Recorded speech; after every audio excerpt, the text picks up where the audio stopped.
Right, Insights channel, Steve here, and today I'm going to read to you from my latest book, which came out a week ago, The Secrets of ENOCH Insights. This is taken from chapter 20.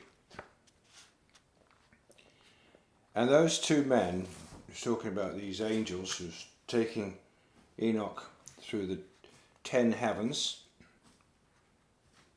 and those two men, or angels, lifted me up thence on to the 7th heaven, and I saw there a very great light, and fiery troops of great archangels, incorporeal forces and dominions, orders and governments, cherubim and seraphim, thrones and many-eyed ones, 9 regiments, the Ioanit stations of light.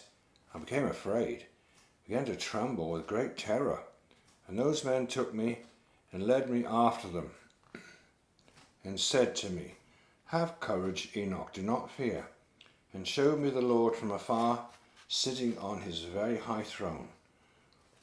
For what is there on the 10th heaven, since the Lord dwells here? And on the 10th heaven is God.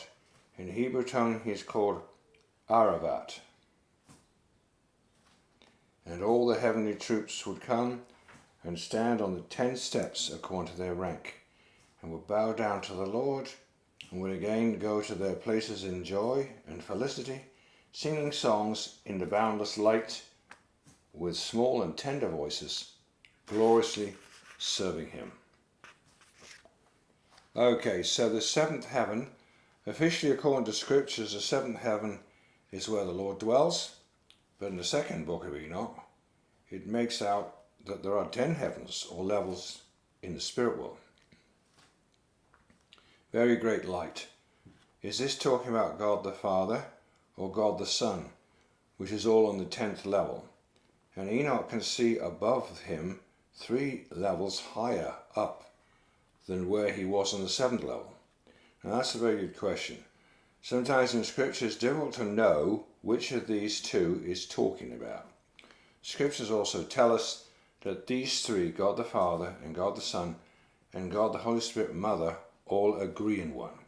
They are all creatures of intense light and love. God is love, 1 John. Fiery troops of great archangels. The first book of Enoch tells us that Enoch saw fiery angels and that they were dancing on fire. The second book of Enoch tells us in the early chapters that God created the angels out of fire. Not physical fire, but some kind of spiritual fire. Incorporeal forces. This means forces or armies, but they have no definite form, or they are ghost-like in appearance. Dominions. Those who rule over others' forces below them in rank. Very high rank, which is above the governments. Orders or powers. The spirits of angels behind a particular country on earth. Governments. The spirit being behind the existing government of a particular country in particular. Many-eyed ones. 9 regiments of angels. Ioanit stations of light. The Ioanit stations from Greek would then be the stations of God's favourite. According to Christian angelology, angels are divided into 3 types and 9 orders. First sphere, seraphim, burning, cherubim, streams of wisdom and thrones. Second sphere, dominions, lordships, virtues, strongholds and powers, authorities. Virtues. These angels are responsible for maintaining the natural order and harmony in the universe. They are the 5th ranking order of angels. The virtues are a type of angels that rule over miracles, blessings, grace, valor and encouragement, known as brilliant or shining ones. They mainly help people struggling with their faith. Third sphere, principalities, archangels and guardian angels. 1. Angels. These celestial beings serve as messengers and intermediaries between God and humans. Archangels. They hold a higher rank than regular angels and are often associated with significant divine messages or events. Powers. They have authority over evil forces and protect against spiritual threats. Principalities. Principalities oversee nations, cities, Other large groups ensuring divine guidance. Dominations. These angels regulate the duties of lower angels, maintain cosmic order. Thrones.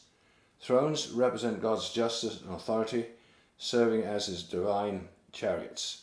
They are the third ranking order of angels that reside over the cosmos, especially where the material starts to take form, often called the many-eyed ones. They are portrayed as colossal wheels comprising many eyes and sparkle with the color of burnished brass. They are also correlated with the cherubim angels. Cherubim guard sacred places and symbolize wisdom and knowledge. They also are known as the many-eyed ones.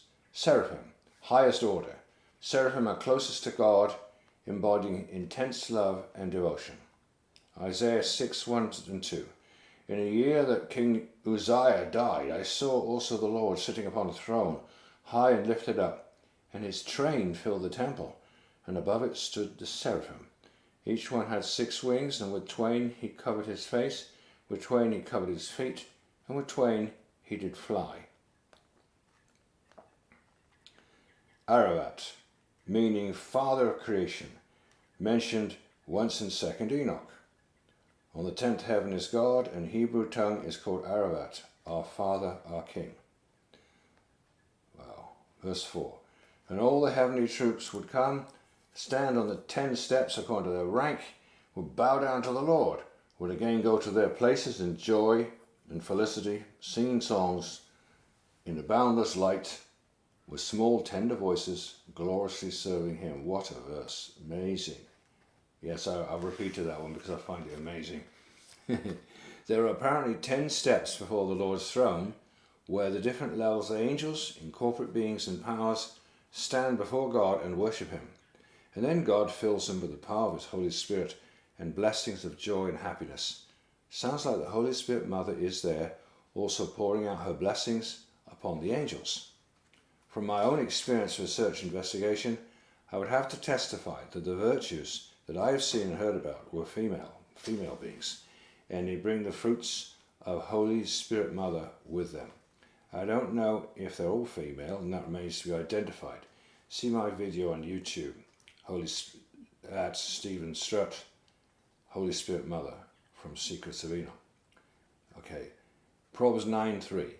She shall send forth her maidens, she cries upon the highest of the places of the city. Galatians 5:22-23. But the fruit of the Spirit is love, joy, peace, long-suffering, gentleness, goodness, faith, meekness, temperance. Against such there is no law.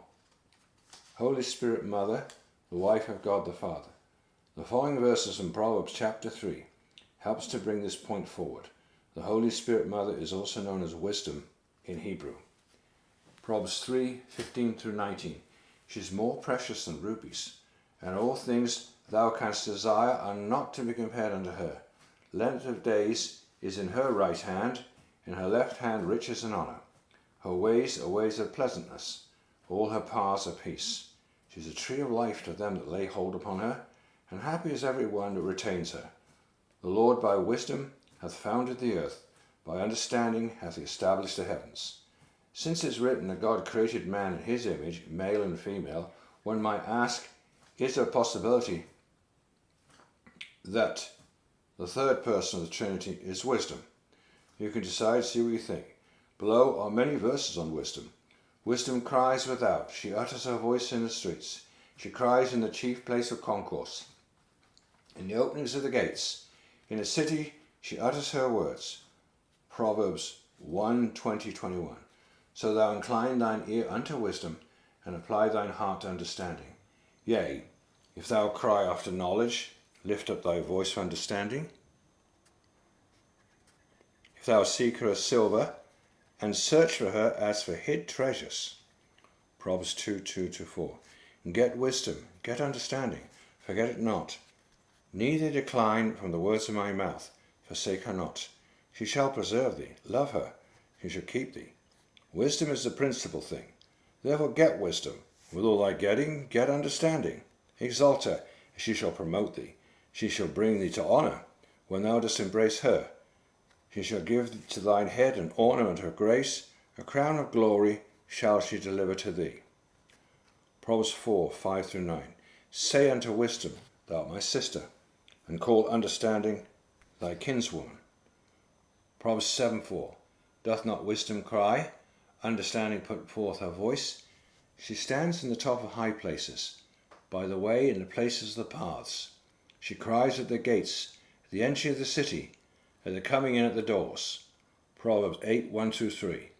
Before the mountains were settled, before the hills was I brought forth, while as yet he had not made the earth, nor the fields, nor the highest part of the dust of the world.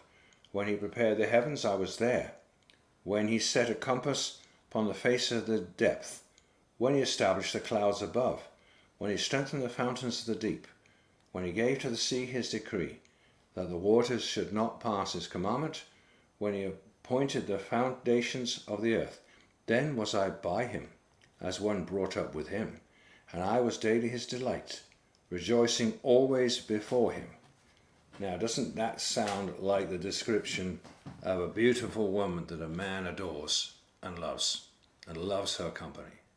What a description. Then was I with him, as one brought up with him, I was daily his delight, rejoicing always before him. And that's what you feel for your woman that you're in love with. Exactly like that. Proverbs 8, 25 to 30. Wisdom hath built her house, she hath hewn her 7 pillars, she hath killed her beasts, she hath mingled her wine, she hath also furnished her table, she hath sent forth her maidens, she cries upon the highest places of the city. And I think some of her maidens are the virtues. Comment 12. As God the Father is masculine and his wife the Holy Spirit Mother is feminine, it's very obvious that all of creation is both masculine and feminine in nature. And this means that, of course, there are female angels. The spirit world is a balance between male and female beings. I reported to others before, I personally have seen a female angel on 4 different occasions. Believe it to be a guardian angel. See my video on YouTube. Well, again, thanks for listening. And that was taken from my latest book, Secrets of Enoch, chapter 20. And I would encourage people to get hold of this, my new book, Secrets of Enoch Insights. And I would say, if you get this book, I suggest you get the first one too, or Enoch Insights, because these 2 books go together hand and glove. You don't want one without the other. They're intertwined, the 2 books of Enoch. That's the first 2 books of Enoch. Amazing stuff. So thanks for listening, and I would encourage people to get my Insights books, starting with Enoch Insights, Jash Insights, book 1 and 2, Jubilees Insights, Eden Insights, which is based on the lost books of Adam and Eve, and Esdras Insights, and also the Testament of 12 Patriarchs Insights, which is also another valuable book, and 2 books on the paranormal, supernatural, Out of the Bottomless Pit, and Out of the Bottomless Pit 2. And just to let you know, we have a new website now. I suggest everybody go and look in there. It's got a lot of amazing artwork done by my daughter Suzanne. Amazing artwork indeed. And that is www.insightspublication.com. www.insightspublication.com. Bye for now.